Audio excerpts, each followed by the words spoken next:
Subscribe to the YouTube channel and also click the bell icon to get all the notifications of latest videos. Name, Ricky Ponting. Born, December 19, 1974. In Launceston, Tasmania. Teams, Australia, ICC World 11, Kolkata Knight Riders, Tasmania, Hobart Hurricanes, Mumbai Indians, Surrey, Antigua Hawksbills, Australian Legends 11, Vaughan Warriors, Ponting 11. Nickname, Punter. Bat style, right-handed bat. Bowl style, right-arm medium. Statistics, 168 test matches. 287 innings. 13,378 runs at an average of 51.85 with 41 hundreds and 62 fifties. Highest score 257. 375 ODI matches. 365 innings. 13,704 runs at an average of 42.04 with 30 hundreds and 82 fifties. Highest score 164. 17 T20I matches. 16 innings. 401 runs at an average of 28.64 with 250s. Highest score 98. 10 IPL matches. 9 innings. 91 runs at an average of 10.11.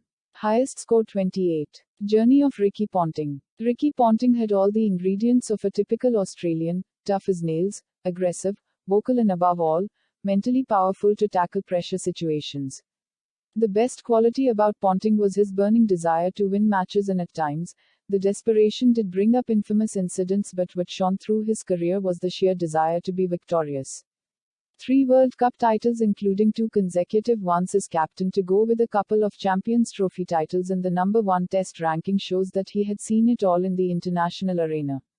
Adding to all this was of course his freewheeling stroke play as a batsman, amassing runs at will and destroying opposition bowlers.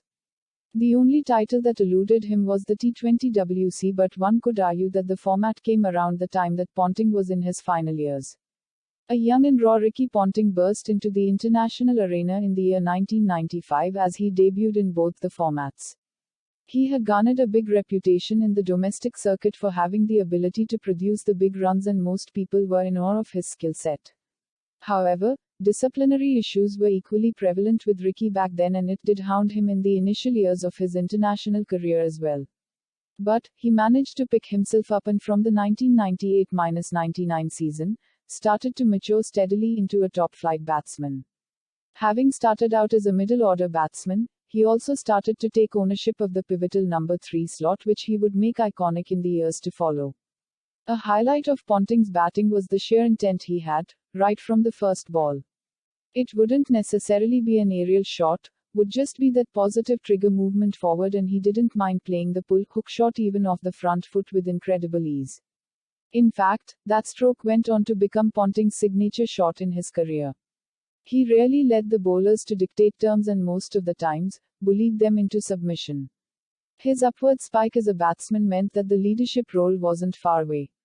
With Steve Waugh declining, captaincy finally came to Ponting in 2002 when he was at the peak of his powers as a batsman.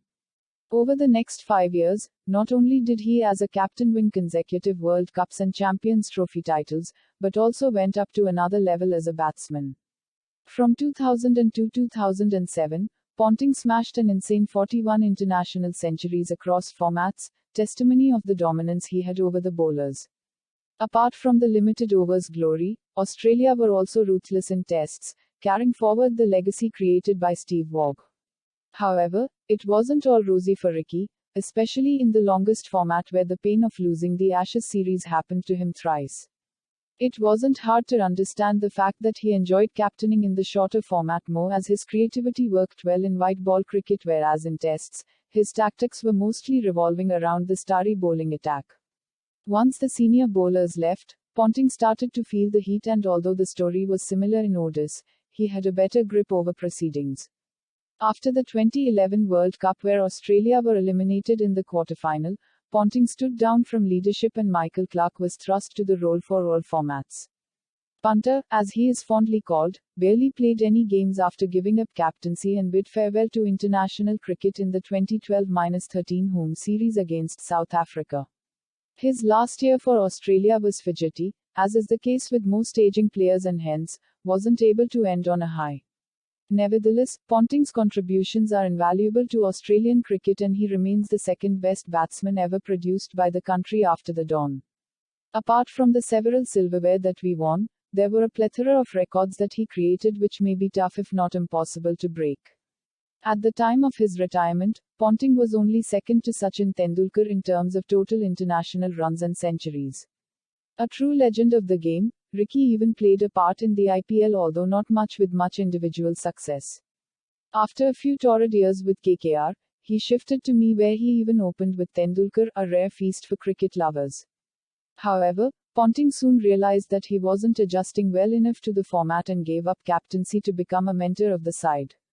That same season 1001 won their first ever IPL trophy and Ponting coached them to their second one in 2015. Ponting harbors hopes of coaching the Australian team and has even been a stopgap replacement at times, especially in T20s. When not doing such assignments, he works as TV commentator and is a delight to listen. Now he has been the coach of Delhi Capitals side in IPL from 2020 and DC reached final of IPL 2020 under his guidance. Thanks for watching.